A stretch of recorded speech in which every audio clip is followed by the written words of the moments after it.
Welcome to beat and blend சமையல். இன்னைக்கு கரம் மசாலா வீட்டில் எப்படி செய்கிறதுன்னு பார்க்கலாம்.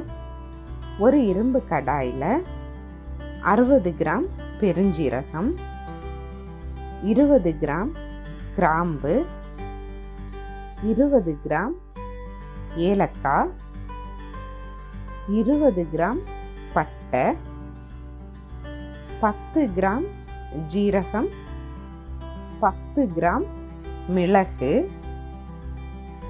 5 கிராம் ஸ்டார் அனைஸ், 2 கிராம் பே லீஃப். இவ்வளவும் நல்லா ட்ரை ஃப்ரை பண்ணி எடுத்துப்போம்.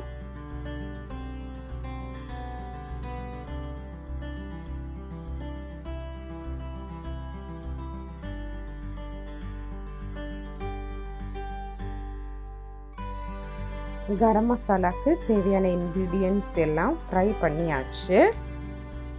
நல்லா ஆறட்டும். ஆறுனதுக்கப்புறம் கிரைண்ட் பண்ணிக்கலாம்.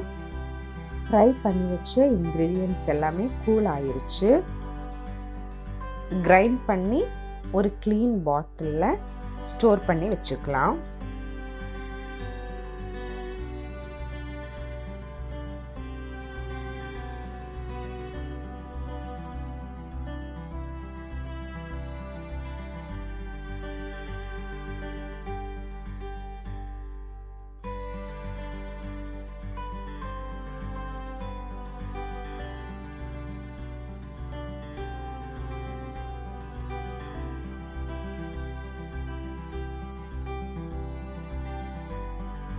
கரம் மசாலா ரெடி.